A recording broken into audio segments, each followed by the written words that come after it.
महाभारत में कर्ण का जन्म, भाग्य और पहचान की कहानी। महाकाव्य महाभारत में कर्ण का जन्म एक आकर्षक कहानी है जो नियति, बलिदान और पहचान के तत्वों को आपस में जोड़ती है।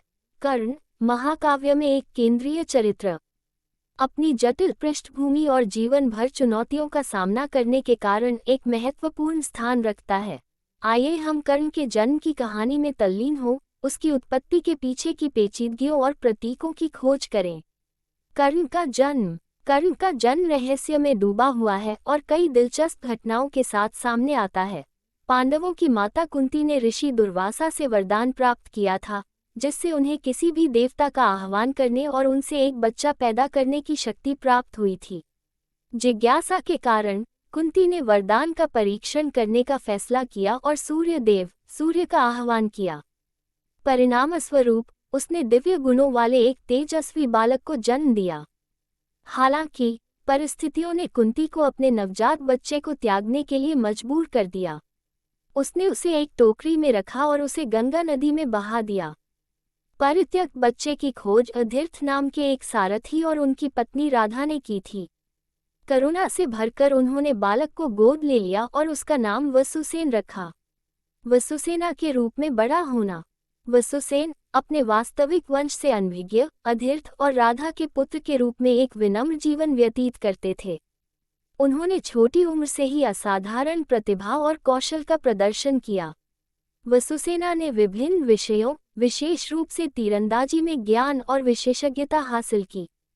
उनके समर्पण और उत्कृष्टता के लिए अथक प्रयास ने उन्हें राधेय की उपाधि दी, जिसका अर्थ है राधा का पुत्र। जैसे जैसे वसुसेन वयस्कता में पहुंचे, उनकी असली पहचान उनके लिए अज्ञात रही। यह उसके जीवन के एक महत्वपूर्ण क्षण के दौरान होता है जब वो एक दुविधा का सामना करता है। प्रसिद्ध गुरु परशुराम ने वसुसेन को युद्ध कला में प्रशिक्षित करने की पेशकश की, लेकिन एक शर्त पर कि वसुसेन योद्धा जाति क्षत्रिय से संबंधित थे। अपने नीच जन्म को प्रकट करने से हिचकिचाते हुए वसुसेन ने अपनी असली पहचान छुपाने का फैसला किया और खुद को एक क्षत्रिय राजकुमार के रूप में प्रस्तुत किया। महान युद्ध और कर्ण की भूमिका। महाभारत अपने चरम युद्ध कुरुक्षेत्र युद्ध के लिए प्रसिद्ध है, जो 18 दिनों तक चला और इसमें कई योद्धाओं की भागीदारी देखी गई। इस भव्य संघर्ष के बीच कर्ण ने एक महत्वपूर्ण भूमिका निभाई, जिसने इतिहास पर एक अमिट छाप छोड़ी। अपने मित्र और सहयोगी दुर्योधन के प्रति कर्ण की वफादारी ने उसे पांडवों के साथ होने के बावजूद कौरवों के साथ ले जाने के लिए प्रेरित किया। युद्ध के मैदान में कर्ण की उपस्थिति ने कौरव सेना को बल दिया और उनके विरोधियों के दिलों में भय पैदा कर दिया। जैसे ही युद्ध शुरू हुआ, कर्ण ने अपने असाधारण मार्शल कौशल का प्रदर्शन किया, जिससे खुद को एक दुर्जेय योद्धा साबित किया। धनुर्विद्या में उनकी प्रवीणता और विभिन्न हथियारों पर महारत ने सहयोगियों और दुश्मनों दोनों को समान रूप से चकित कर दिया।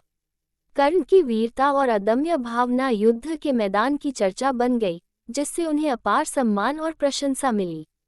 युद्ध के दौरान कर्ण की सबसे यादगार मुठभेड़ उनके सौतेले भाई अर्जुन के साथ हुई थी, जिसे अपने समय के सबसे महान धनुर्धर के रूप में जाना जाता था। दो असाधारण योद्धाओं के संघर्ष को प्रदर्शित करते हुए उनकी लड़ाई विस्मयकारी थी। कर्ण का कौशल और पराक्रम अक्सर अर्जुन से मेल खाता था या उससे आगे निकल जाता था, जिससे हर कोई चकित रह जाता था। हालांकि कर्ण की अटूट निष्ठा और कर्तव्य की भावना ने भी आंतरिक संघर्ष के क्षणों को जन्म दिया। वो कुंती और सूर्य के ज्येष्ठ पुत्र के रूप में अपनी असली पहचान जानता था और उसका सही स्थान पांडवों के साथ था। लेकिन उनके जन्म की परिस्थितियों और उनके द्वारा किए गए विकल्पों ने उन्हें विपरीत परिस्थितियों में भी कौरवों के प्रति प्रतिबद्ध रहने के लिए मजबूर किया। युद्ध में कर्ण की भूमिका उसकी युद्ध क्षमता से कहीं अधिक थी। वो अपनी उदारता और परोपकार के लिए जाने जाते थे, हमेशा जरूरतमंद लोगों की मदद के लिए तैयार रहते थे। अपने व्यक्तिगत संघर्षों के बावजूद कर्ण ने मदद के लिए हाथ बढ़ाने में कभी संकोच नहीं किया, जिससे उन्हें दानवीर या दान देने वाले की उपाधि मिली। दुर्भाग्य से कर्ण के भाग्य ने एक दुखद मोड़ ले लिया। दुर्योधन के प्रति उनकी प्रारंभिक निष्ठा और युद्ध में उनकी भागीदारी ने उनके और उनके सच्चे परिवार के बीच दरार पैदा कर दी। जैसे जैसे युद्ध आगे बढ़ा, कर्ण ने खुद को परस्पर विरोधी वफादारी, नैतिक दुविधाओं और व्यक्तिगत प्रतिशोध के जाल में उलझा हुआ पाया। अंततः कर्ण की मृत्यु अर्जुन के हाथों हुई, जो उसका सौतेला भाई था और जिसे वह अपना सबसे बड़ा प्रतिद्वंद्वी मानता था। अपने असाधारण कौशल और बेजोड़ वीरता के बावजूद कर्ण युद्ध के मैदान में गिर गया, अपने भाग्य को पूरा किया और उन लोगों के दिलों में एक शून्य छोड़ दिया जिन्होंने उसकी उल्लेखनीय यात्रा देखी। महायुद्ध में कर्ण की भूमिका मानव स्वभाव की जटिलताओं, हमारे द्वारा चुने गए विकल्पों और उसके बाद के परिणामों का एक वसीयतनामा है। उनकी कहानी हमें वफादारी, बलिदान और हमारे फैसलों का हमारे जीवन और हमारे आसपास के लोगों पर पड़ने वाले गहरे प्रभाव के बारे में सिखाती है। महाभारत की भव्य चित्रपट में कर्ण का चरित्र उज्ज्वल रूप से चमकता है, जो अटूट समर्पण, वीरता और भाग्य और व्यक्तिगत विकल्पों के बीच शाश्वत संघर्ष के प्रतीक के रूप में कार्य करता है। कर्ण का दुखद भाग्य। अपनी असाधारण क्षमताओं के बावजूद कर्ण को कई दुर्भाग्यपूर्ण घटनाओं का सामना करना पड़ता है। उनकी वफादारी और कर्तव्य की भावना अक्सर उनकी वास्तविक पहचान से टकराती है, जिससे आंतरिक संघर्ष होते हैं।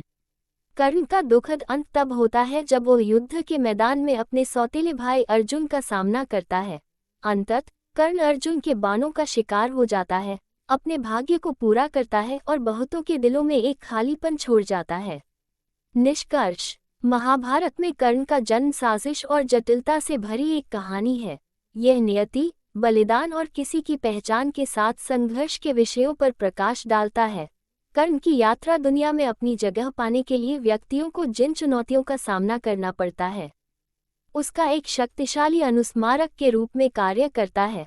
उनकी कहानी के माध्यम से हम मानव अस्तित्व की बहुमुखी प्रकृति और हमारे जीवन को आकार देने वाले विकल्पों के बारे में अंतर्दृष्टि प्राप्त करते हैं।